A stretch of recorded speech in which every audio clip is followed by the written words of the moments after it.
Good morning.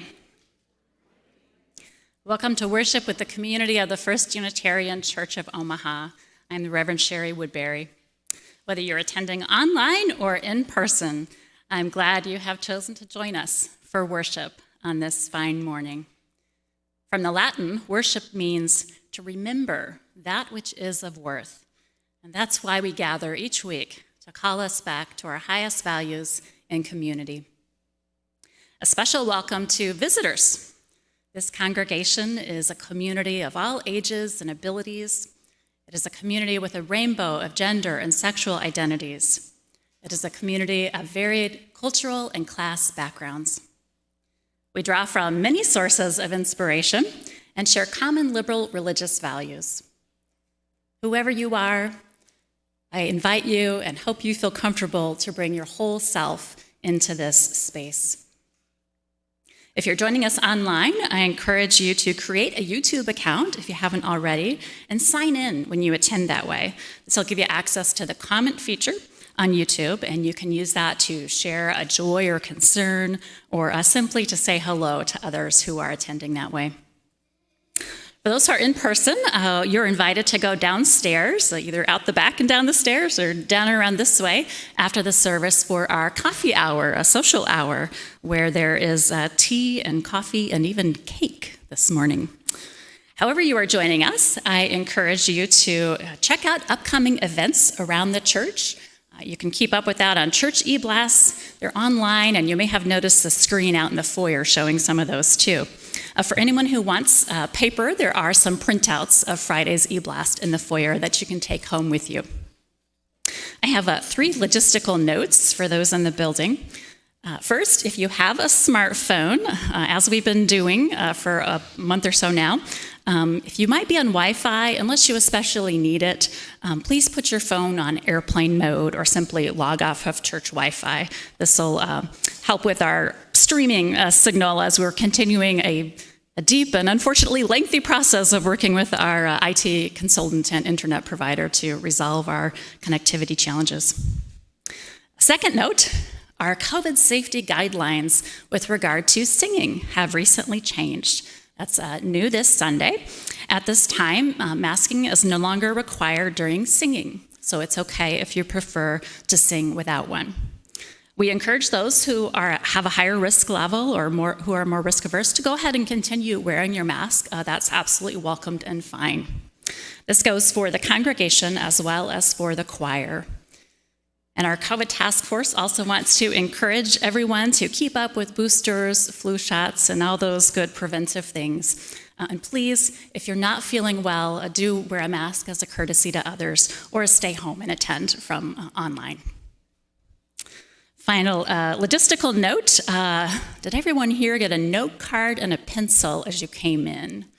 If you came in the garden door, you might have missed one. You can raise your hand, and ushers are at the ready. I see few people. Ushers do need a note card and a pencil. It might take a moment, but they'll be bringing those out to you. We'll get to that later, what we're going to do with those. Lastly, each week we acknowledge that where we meet for worship as the First Unitarian Church of Omaha is the land of the Omaha Oto Nations, and that indigenous people in the larger community have become marginalized and made invisible. We recognize their presence and aspire to work with them to resolve issues of poverty, displaced children, and murdered and missing Indigenous women, the MMIW. And now a special prelude from our guest musician, a longtime friend of First Unitarian, Stan Harper.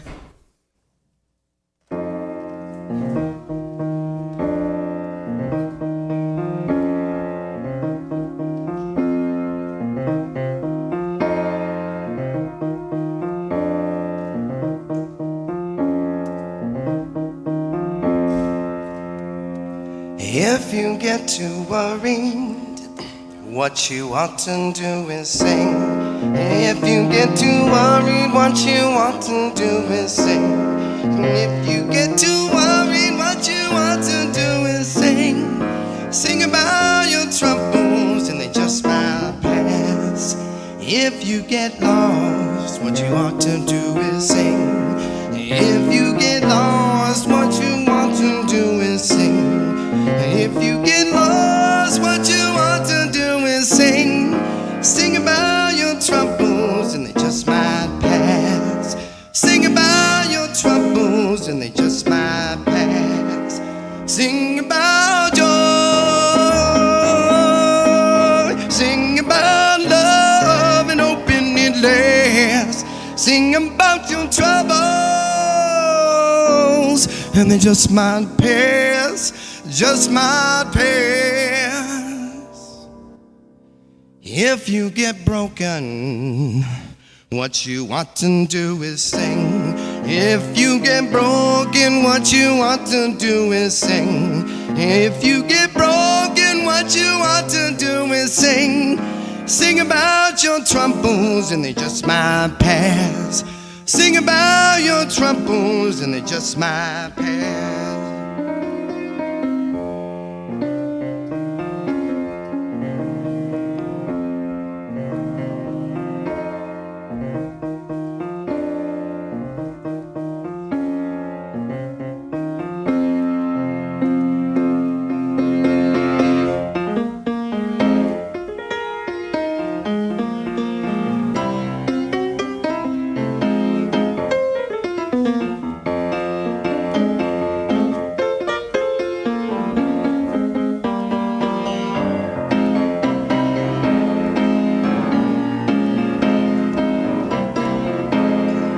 Sing about joy, sing about love and hoping it lasts. Sing about your troubles and they just might pass. Just might pass. Well, they just might pass. It just might pass. Well, they just might pass. Just might pass. Well, they just might pass. Just might pass. Well, they just mightn't pass.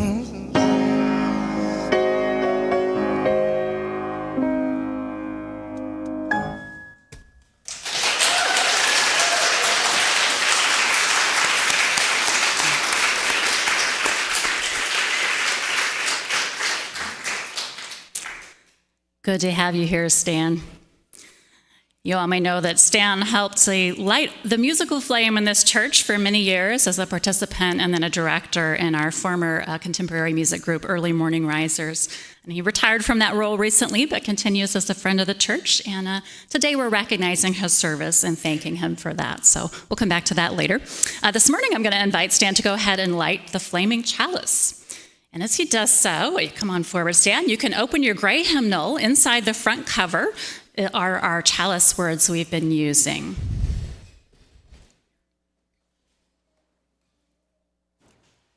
All together now. Spark of the Spirit, cupped in earth's embrace, light of love, alive in all creation. As we kindle this flame, we rekindle our connection to the sacred web of life. Thanks, Dan. Our call to worship was written for this day with nods toward William Butler Yeats and toward the hymn that we'll sing after, Wo Ya Ya.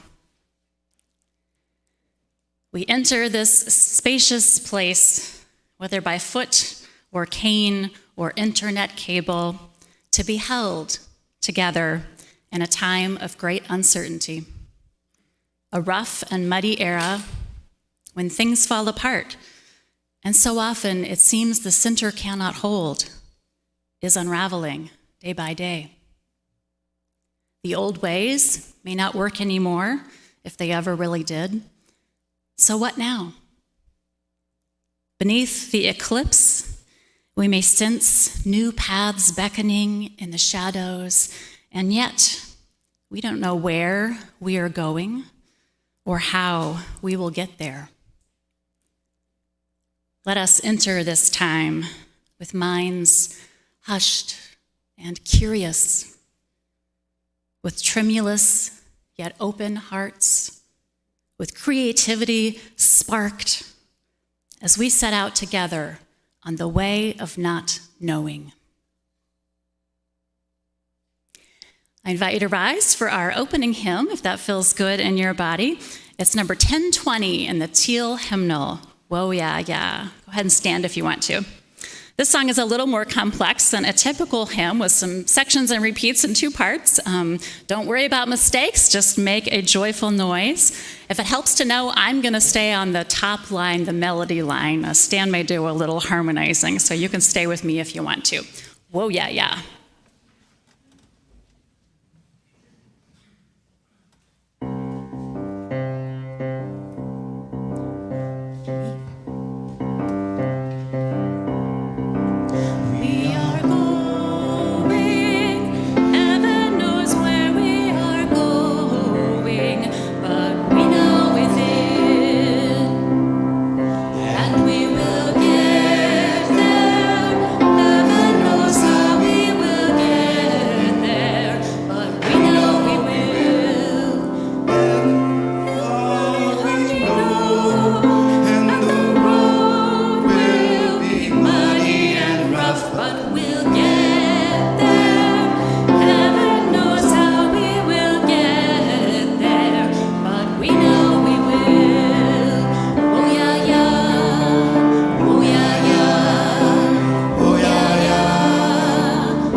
Thank you.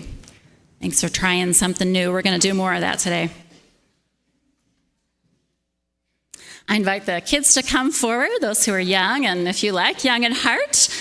Amanda Burton has a story for all ages to share with us. Special thanks to Megan Gustafson for finding the story that ties with our worship series. Christina Strong has adapted it for us, and we're actually going to hear it in two parts. So the first part of the story is today, and you come back next Sunday for the second part of the story.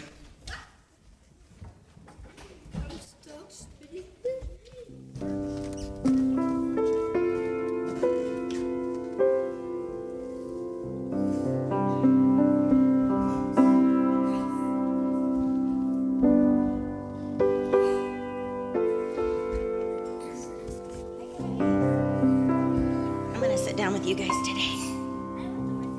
No, thank you. Okay, today we're going to tell a story. Not the moon. It's about a princess and three princes and her father, the king. And this story comes from the Arabian Peninsula. So it's not anywhere near around here, is it? No, okay. So a long time ago, in the Arabian Peninsula, there were merchants. Who can tell me what a merchant does? Go ahead. I think it's someone who works at the castle. Close. Merchants. Oh, go ahead. Merchants are people who buy and sell stuff. Absolutely. So these merchants traveled all across the desert, and their paths crisscrossed. And everywhere their paths crisscrossed, there was a city that would pop up because there would be a lot of merchants coming and going from that spot. So in one of those cities, there was a king, and his daughter was old enough to get married. And when these three princes heard that there was a princess that they could marry, they came from the neighboring cities and asked if they could marry the princess. The princess looked at them and was like, I don't know about this. One of them was very bossy. One of them was really unclean with his habits. And the third one was really conceited. Do we know what that means? No. Okay. Someone who is very conceited thinks that they are the best at everything and they're always right and they know it all. That makes sense? Okay, so the princess went to her dad and she's like, please, please, please, please don't make me marry any of them.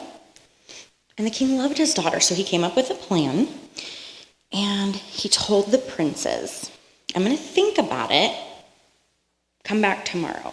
And he really wanted to think about it because he knew that these princes were from the neighboring cities. And he knew that it could cause a lot of trouble if he just said no. And so he wanted to do this in a way that was fair and balanced. So the princes came back the next day, and the king said, well, you're all equally worthy to marry my daughter. And so in order to make a good choice, I have set a task for you guys, a quest, if you will. Do y'all know what a quest is? Yes. Yeah, I thought so. So he said, all three of you need to go out into the world for 1 year and 1 day. And whoever comes back with the most wondrous item will get to marry my daughter. The princess was relieved because even though she was going to have to marry one of these three, it was a whole year away and you had no idea what would happen. And to be honest, the king was hoping they just wouldn't come back. Right? Okay, so the three princes set out together. They traveled for about a week and they came to a spot in the road. There was a well and it branched into 3 different directions. So the first one, who was very bossy, said, obviously this is where we should part ways. And the second prince, wiping his very dirty hands on his cloak, said, don't you think we know that? And the first prince said, what you didn't think through is that we should all plan to meet here 1 week before we have to go back to the king and compare what we find. The third prince says, I only hope the maidens don't slow me down by falling in love with me. Such a nuisance. And so they agreed to meet 1 week before they had to go back to the palace, and they went their separate ways. When the time came, they met at the well, and they all decided that they were going to compare what they found. You look a little worse for wear, the first prince said to the second. I'm fine, said the second one, blowing his nose on his sleeve. Tell us, what did you find? And the first prince said, I found a crystal ball.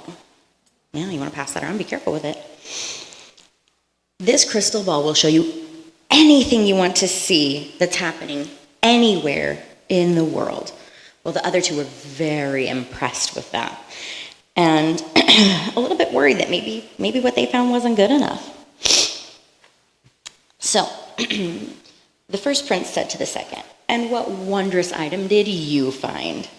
From underneath his cloak, the second prince unrolled, there you go, a magic carpet. Spread it out. All right, what do you think about that? This is a flying carpet, and people who sit on it can be transported anywhere in the world that they wish to go in minutes. Will you pause it? Yes. All of these items have connections to different places around the world. They do, yeah. Very good. The very rude, conceited third prince said, yeah, they can go anywhere in minutes if they don't mind sitting next to you. So now, it was the third prince's turn to show what he had found. In here, there is a magical healing ointment. One little dab of this will restore the health of anyone, no matter how sick they are. And they say if it's rubbed on a person with true love, it can even restore youth. What does that mean? I know. Go ahead. It means so you never die, I think. Right. Or at the very least, it takes you way back to being much, much younger. But that's only with true love, right? All right. So, speaking of health, said the second prince, since you have a crystal ball, let's take a look at our princess and see how she fares. The first prince waved his hands over the crystal ball. Its cloudiness disappeared and was replaced with an image of the princess lying in her bed, as still as death. Her father and the court physicians hovered over her. "Isn't there anything you can do?" they heard the king say. "Sire, we have done everything," said the head court physician. "I'm sorry, but she has very little time left. To be continued." Oh, and we're going to talk about what happens next week. So we have to wait a whole week unsure about what's going to happen to this poor princess and the princes. That's kind of hard, isn't it? Cliffhanger. All right, let's pick up this stuff. Can you put it back in my bag?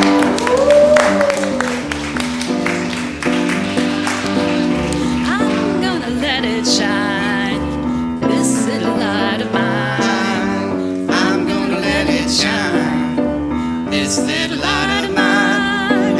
I'm gonna let it shine, let it shine, let it shine, let it shine.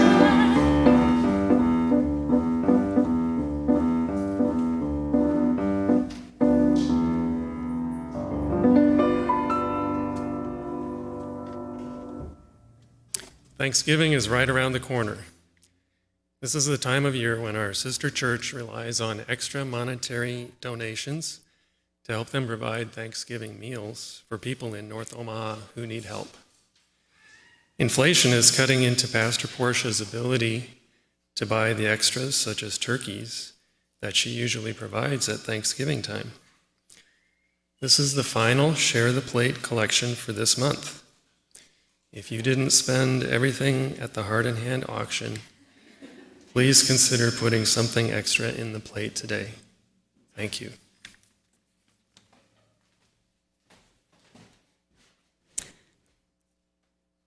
And the ushers can go ahead and collect now. Thank you all.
That was Autumn Leaves. We come to the time for sharing joys and concerns. If you are online and would like to have one lifted up, you can put it in the comments and I'll share it that way. I've got a couple that were pre-submitted here. A joy from Donna Neff. Friday's Halloween heart and hand auction made me so happy, Donna says. Finally, after 3 years, to be in a room full of church friends, talking and laughing and eating together. Over 90 people were there. She actually said it was the fullest she could remember an auction being. It was a fun party, and it was also a successful fundraiser for our mission. Donna reports about $9,300 raised on Friday night. Yeah.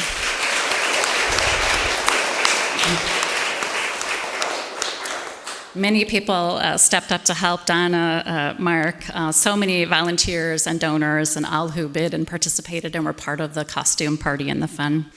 So thank you all. Also, we're going to have a show of appreciation for Stan Harper. As I mentioned earlier, he shared musical gifts and mentorship with this congregation for many years. We're going to celebrate with a special cake that's there at coffee hour afterwards. Right now, I invite Mary Kay to come forward and present something to you, Stan. And you can decide if you want to open this now or if you want to take it down to the common room and open it later. Well, let's have a round of applause for Stan.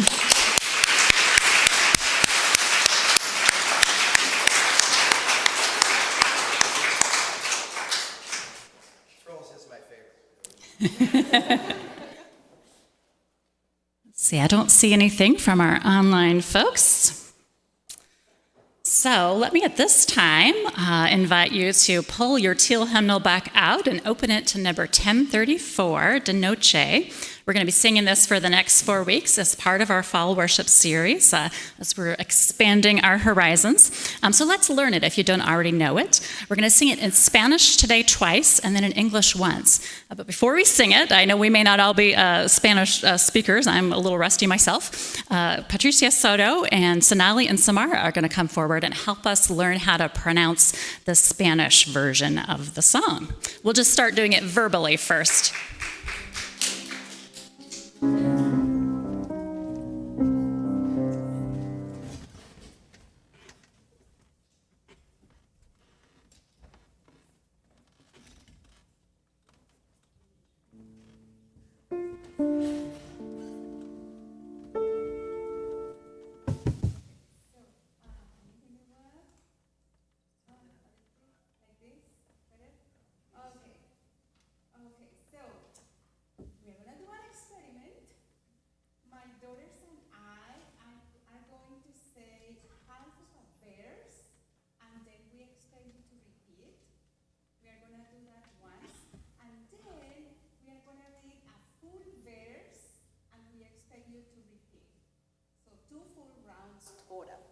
Let's see how it goes.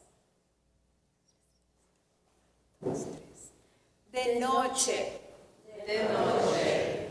iremos, de noche, que para, encontrar la fuente, solo la sed, nos alumbra, Solo la sed nos alumbra. You rock, people. Let's do now a full verse. De noche iremos de noche.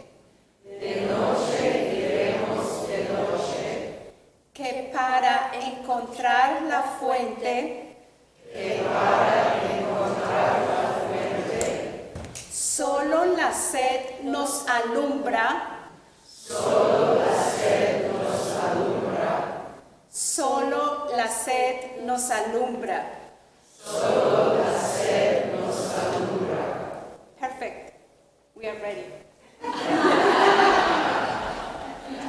I realize that you may not know the tune yet either, so I'll sing it through once with Stan on the piano, so you can hear how the Spanish goes with the music. There are some eliding of some of those vowels in there.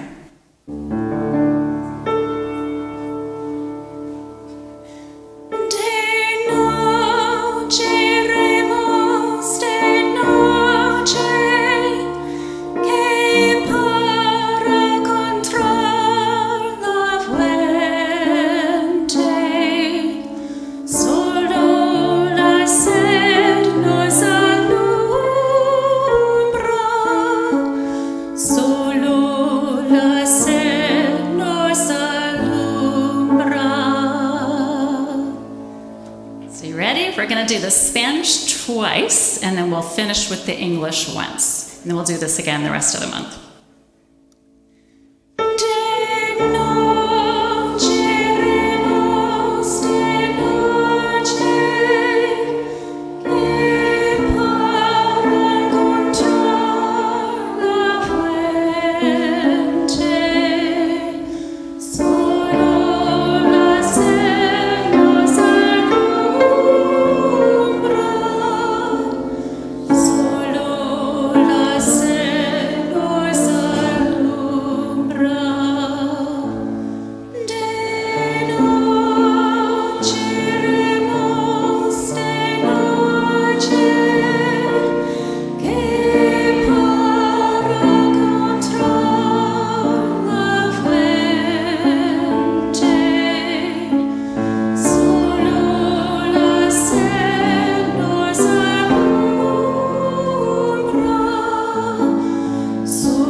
Let's close our eyes on the wings of that beautiful music. And call into our circle of care here all who know both joys and challenges, whether or not they were shared aloud. In this time of centering, I will share a pastoral prayer before we observe a period of shared silence. The sound of the bell will signal the end of the quiet time. First, I invite you to put your body in an open and receptive posture. I suggest your feet flat on the floor, hands turned, palms up and open. You can rest the backs of your hands on your legs if that feels good. And if it's comfortable to do so, you might tilt your face up toward the sky and the Milky Way out there. Or if you prefer, you can tilt it toward the earth with a sense of gratitude and connection.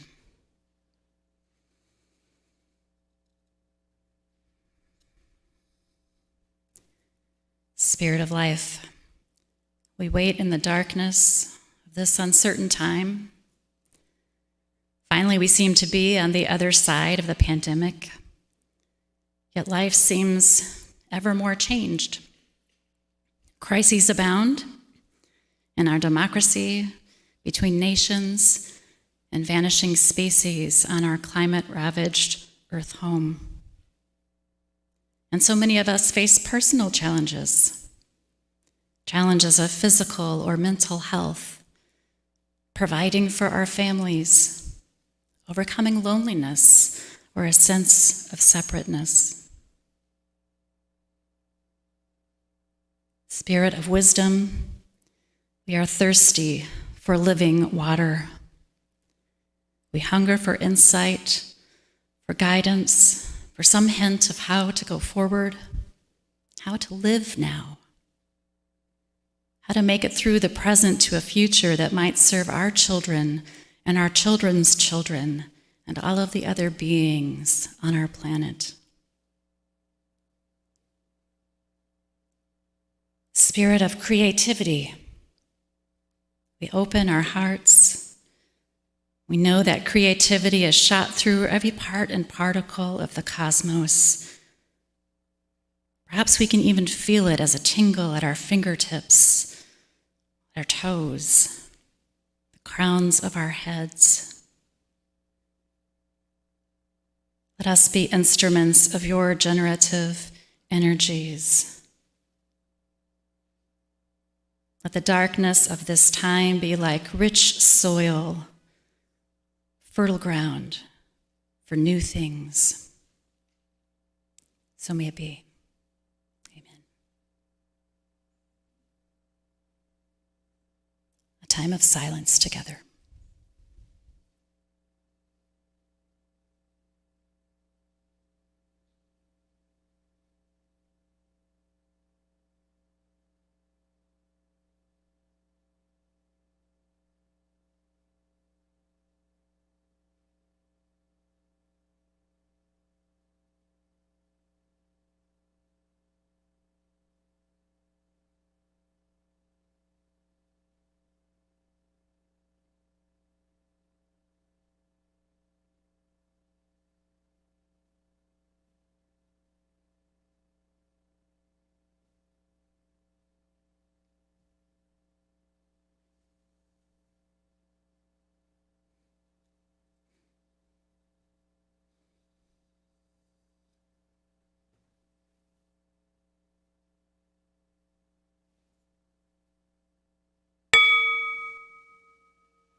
You may have noticed a second chalice here on the chancel next to me.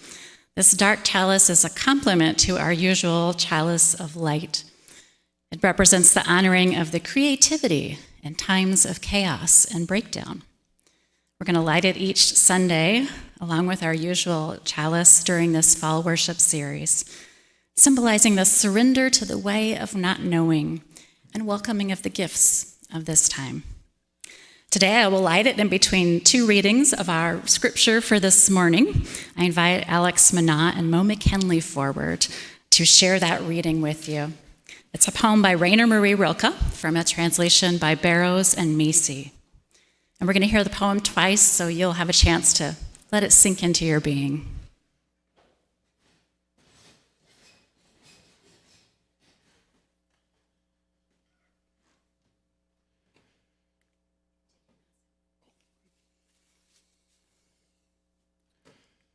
You darkness of whom I am born, I love you more than the flame that limits the world. To the circle it illumines and excludes the rest. But the dark embraces everything, shapes and shadows, creatures in me, people, nations, just as they are. It lets me imagine a great presence stirring beside me. I believe in the night.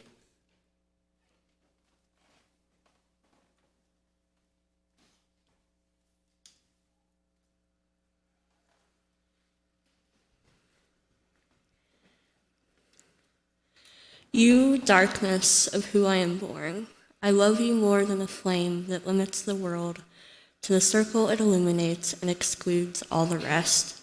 But the dark embraces everything, shapes and shadows, creatures and me, people, nations, just as they are. It lets me imagine a great presence stirring beside me. I believe in the night.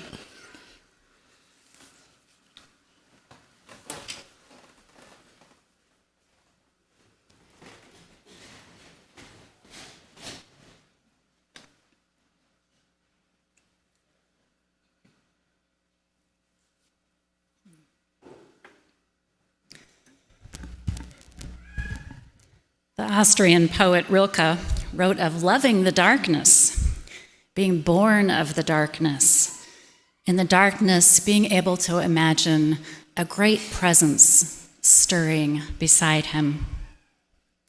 In his lyric lines, this sounds comforting. Rilke's is perhaps an uncommon way of relating to darkness. In our time and culture, darkness is more often has a negative connotation.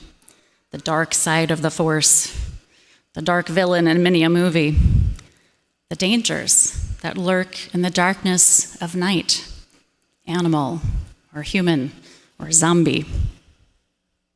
In a way, we're living in a time of constant uncertainty, continual darkness today.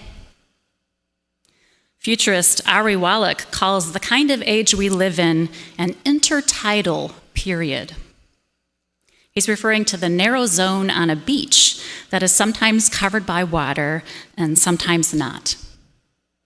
This tidal zone is an ecosystem with continuous change.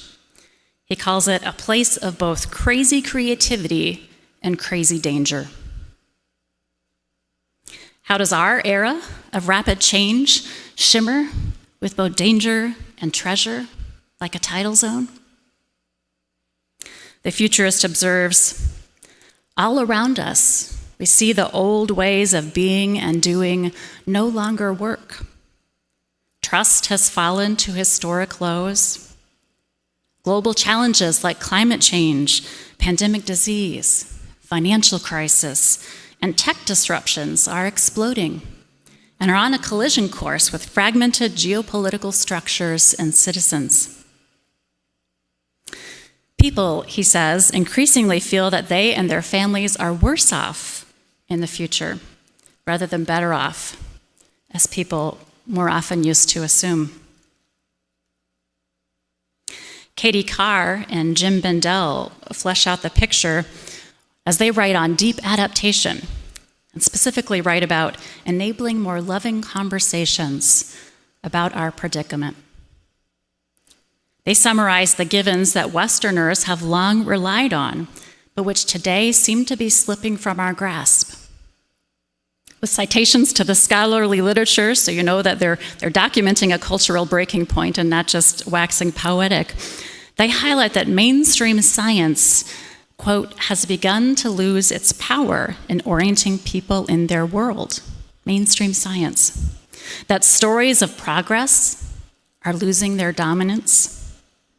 And that even the long-held assumption that humans are the pinnacle of evolution is dissolving under the weight of mass extinction of life we are causing, including a growing risk even to our own species. It's a dark picture, indeed. Wallach, the futurist, sees signs of new ways emerging, but it's early days. The old ways are dying hard deaths, he says, but the new ways are still in the process of being born. And being in the in-between is hard.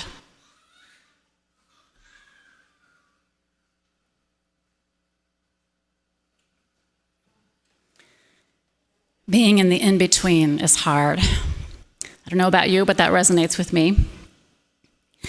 We don't know whether our intertidal period will lead to breakthroughs for the better, that could be, or simply to chaos, like the Middle Ages in Europe after the fall of the Roman Empire. Both are possible. In a time when so much is unreliable, the one thing we can count on is that ours will continue to be an anxiety-producing era because the future is uncertain. And fear of the unknown, fear of the dark in this eclipse time, that comes naturally to human beings. That's pretty hardwired into us. So here it's the day before Halloween. I want to get real with our fears. This is a time of year when we do that. Let's look right at our fears, if you dare. I invite you to take the note card and the pencil that you got when you came in. And if you didn't get one, if you snuck in later and didn't get one, you can raise your hand and an usher will bring a note card and a pencil to you. If you're online, you can grab a pen and paper at home or a laptop, whatever. And what I invite you to do is make a list of 10 fears or negative beliefs that you have about the future. Now, these could be very personal things like, I'm afraid my skill set will soon be obsolete and I'll end up in the gig economy with no health insurance. Or if you're a lay leader or a longtime member invested in the church, some of your fears could be about this community. For example, I don't believe younger generations will be able to sustain the church or are interested in doing so. Or they could be much broader concerns like, I fear America is sliding toward autocracy, or I believe we'll soon be suffering from global food shortages due to climate change. Now don't worry, we're not going to end on this exercise, but for this to be useful, we need to each be honest with ourselves. So I suggest using the technique of just keep your hand moving. Don't overthink it, just keep your hand moving, write whatever comes to mind, 10 or more fears and negative beliefs you have about the future.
Okay, whatever you got is what you got. You can think about that more later if you want.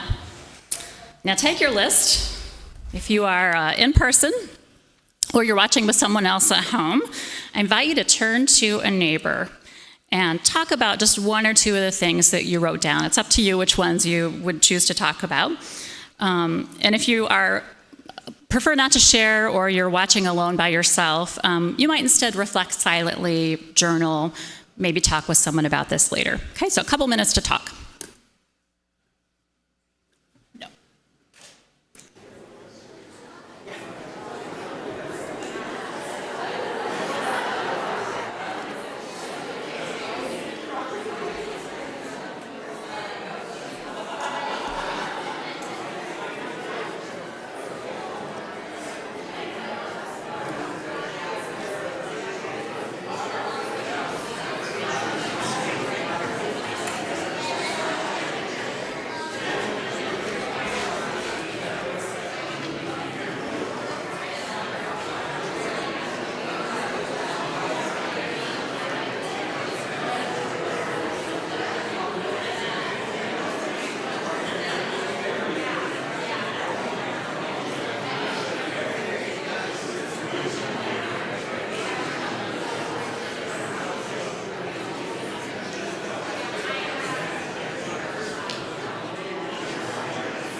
Clap once if you can hear me. Clap twice if you can hear me. All right. Should have been a kindergarten teacher. All right, we probably could talk about that a lot longer, but I promised we wouldn't stay there. If you want to come back to it later, you can. So we live in this intertidal time, or what I think of as an eclipse time. Things are changing quickly. There's so much about the future and the way ahead that is obscured. And it's only natural that this may bring up some fears. However, that's only one way we might respond. Let's see if we can reorient ourselves a bit. By the way, how do you like our eclipse installation? Yeah. Thank you, Mary Kay Peters. I love it, and I love celestial events of all kinds, eclipses, shooting stars, harvest moons, you name it. They stir up my sense of wonder and mystery. Beneath the eclipse, I feel tiny and insignificant, as do my problems.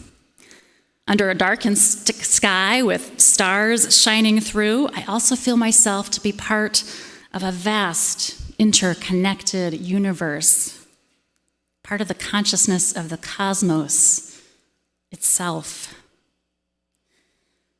There might be gifts in what we don't know. There might be much more possible than we imagined when some of the old understandings and ways fall away. I want to share with you something called a murmuration about birds. Have you heard about this? A murmuration of birds. Have you seen starlings or blackbirds or any of those kind of birds that flock together in a certain season or time of day? It's often at dusk. They fly and swarm and they make these sudden shifts and somehow they stay together as a group. And it's like, how are they doing that? Well, scientists have studied this, and each of the birds is paying attention to just the 6 birds closest to it. And they're making sure they don't get too close to any of the other birds, those 6 birds, but they also don't get too far away from the other 6 birds. And so they adjust their orientation moment by moment, just by what the 6 beings nearest to them are doing. And humans do this too. And so I think that it's possible for change to happen much more quickly and organically than we're used to conceiving of it in our society as things open up, if they continue to open up. So right now, Stan is going to do a bit of improvisation. And as he does, I think we're going to have the flute this time. I want to invite you to bring up from your subconscious, just quietly to yourself, any of your own more positive feelings about being beneath an eclipse, as it were, living in a time that is full of both uncertainty and new possibilities.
There's good news about living in a liminal time, a time in between, an eclipse time.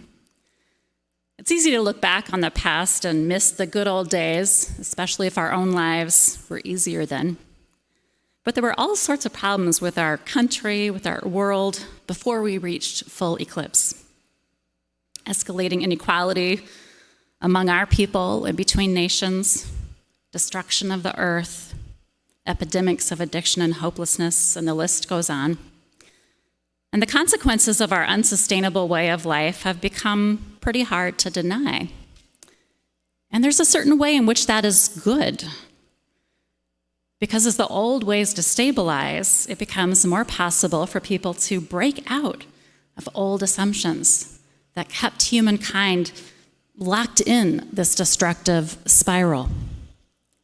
It becomes more possible for imaginations to open up, for groups to try new things. It becomes more possible for alternatives to take root and grow and spread.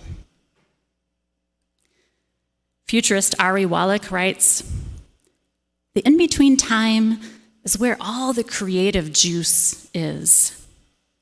And for those of us who want to push the envelope of who we are as human beings, it's our time to shine.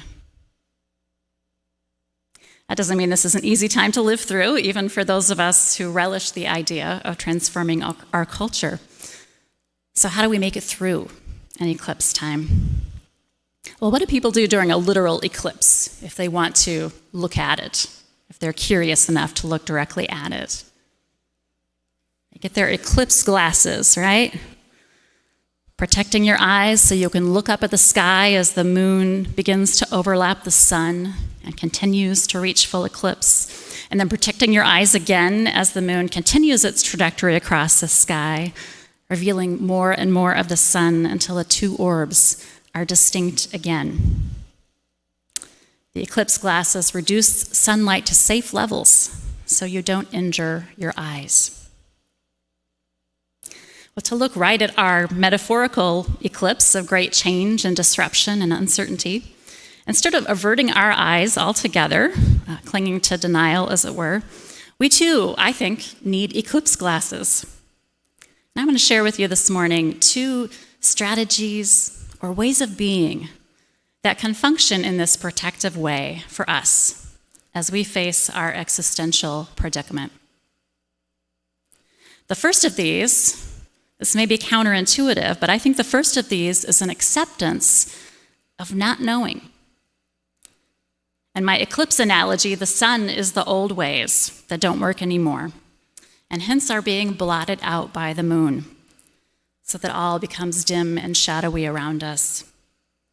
And if we look directly at the situation, while holding on to our old cultural values of control and certainty, and the idea of progress, including technology as a savior, I think if we hold on to those old ways while we look at this scene, it will really be painful to watch things fall apart.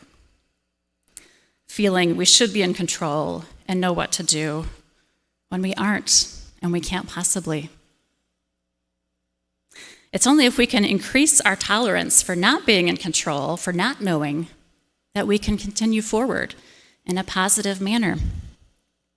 Otherwise, we run the risk of trying to return to the status quo just for reassurance. Not because it's the best we can do or for the greater good, but simply to assuage our own anxiety. So this is why I'm doing my best, even though it doesn't come naturally to me, to become a disciple of the way of not knowing.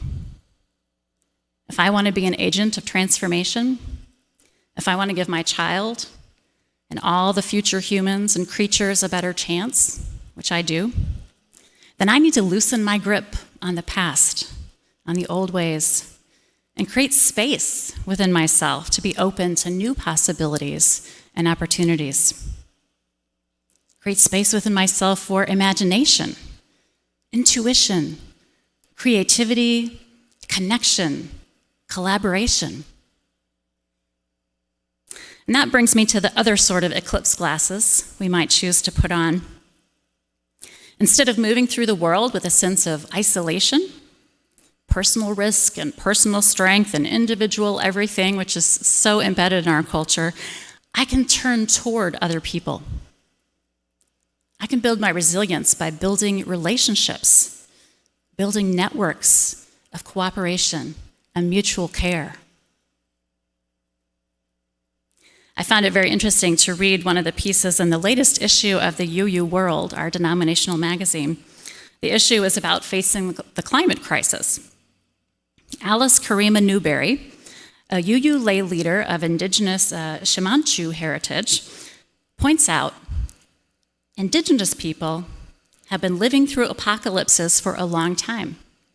Genocide, colonization, imperialism, and much more. She writes, "My ancestors remind me of the generations who have found hope through cultures of care and community and survived the end of the world over and over again." I think we have a lot to learn, or at least I think I have a lot to learn from voices like Karima Newberry's. Let me share just a bit more from her with you. She writes, When we're living within these existentially foreboding times, our first response to the harm and violence around us must be to build kinship with one another. When we build resilient relationships with one another, we build networks that the system cannot destroy. We have to turn toward each other. And the final service in this worship series will focus more on tools and supports to help us through this liminal time. But today I want to just lift up these two eclipse glasses, if you will, that can help us as we look right at the situation. Embracing the way of not knowing and building networks of mutual care. Now I invite you to get your writing materials back out and take a few minutes to turn your fears around. You might just pick a couple of your fears. This will take a little bit longer than probably the original list. And for each limiting belief or fear that you choose and that you wrote down, see if you can turn that around and write an affirmation and response, a statement that focuses on capabilities and possibilities. There's no exact prescription or right or wrong here. Just have a go at it. Dig deep and see if you can put a more positive frame on it, and fake it till you make it if it's not coming naturally to you. But it helps to have an example. Okay, so for a fear statement like, I'm afraid of falling behind in the job market, maybe I might write an affirmation that says, I have a lot to offer, including portable skills, initiative, and the ability to learn new things. For a fear statement about global food shortages, an affirmation might be, these dynamics could lead to going local with food production and increasing community self-reliance. If you get stuck, consider our eclipse glasses of embracing the way of not knowing and turning toward each other. We'll have a little reflection music again.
right. I'd like to share a few from anyone who's willing. I'll come around with a handheld mic here, and you can share your affirmation into the mic. And if you are online, you could write it in the comments, and I'll check that out as I come back up. I'm going to start at the back here.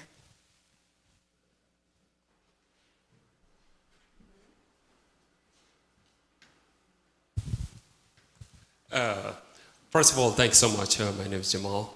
I am really worried about our society, how we are losing critical thinkers. Without critical thinkers, we cannot really, like free critical thinkers, we cannot really change our world for a better and creating a better society through democracy.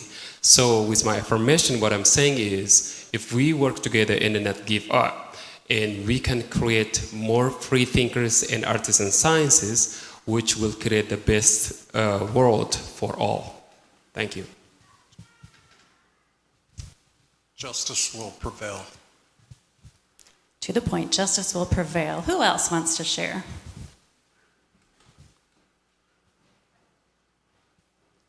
That the changes in education are going to make people realize we're doing it the wrong way.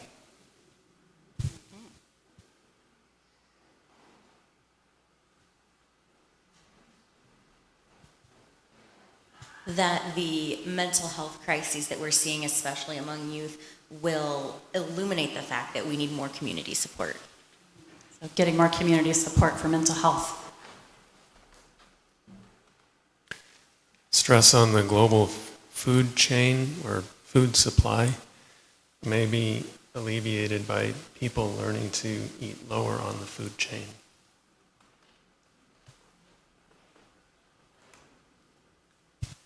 I guess I would say for the things I'm worried about for the world and where the paths the world is taking, just reminding myself that the dark is good soil for change. And then for my personal things, that I don't have to figure everything out right now. When people realize that we're all better off when we're all better off.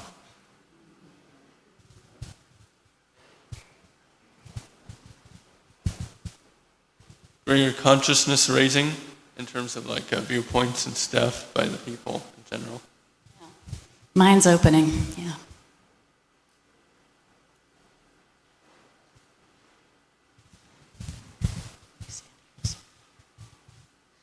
Continuing to use bamboo toilet paper despite the complaints of my teenager. Very practical. Let's see.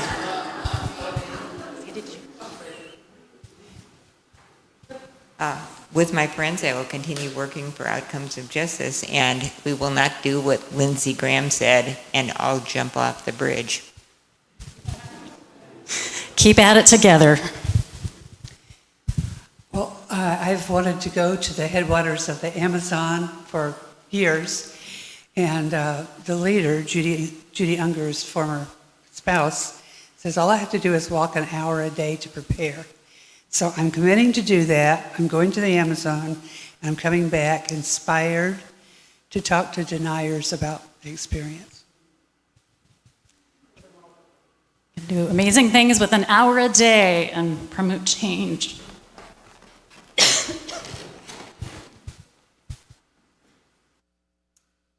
I'm not singing. I'm only this whole time. Are you singing? I don't think I'm working properly. Can I borrow that?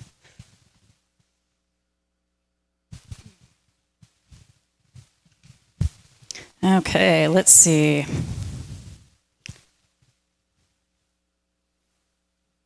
Fears about what will happen to my charges if I get sick or die. So people that we're responsible for. So maybe an affirmation for this one will be that the community will surround them with care, that we aren't actually as alone as we feel.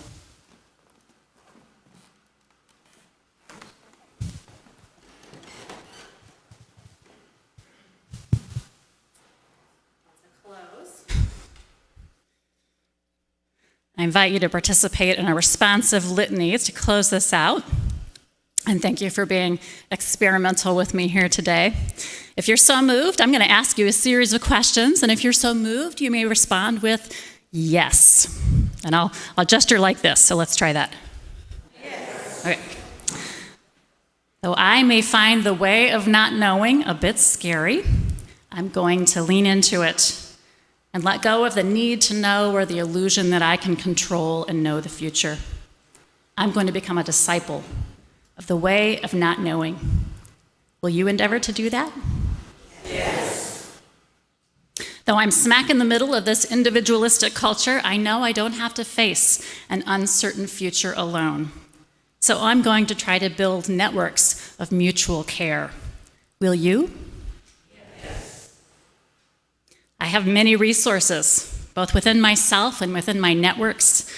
I aim to give myself credit for all that I do have, all that we do have. Will you? Yes. I'm part of a community, of multiple communities, including this one. I will offer care and support to others as I am able, and when I need support, I will reach out and ask for it. Will you? Yes. We are stronger than we know. We have positive possibilities not even yet imagined. Together, we welcome these positive possibilities. Will you? Yes. May it be so. Amen. Our closing hymn is number 347 in the gray hymnal. You may rise if you're ready to stretch, or you can stay seated if that works better for your body. Gather the Spirit.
You may be seated. May we continue henceforth the discipleship into the way of not knowing that we began today. Let us go on gathering together, building our networks of care and creativity, leaning into one another for support. Let us learn to love the darkness as Rilke did, and to imagine a great presence stirring beside us and among us. Thus may we thrive beneath the eclipse. Amen and blessed be. Sing about joy.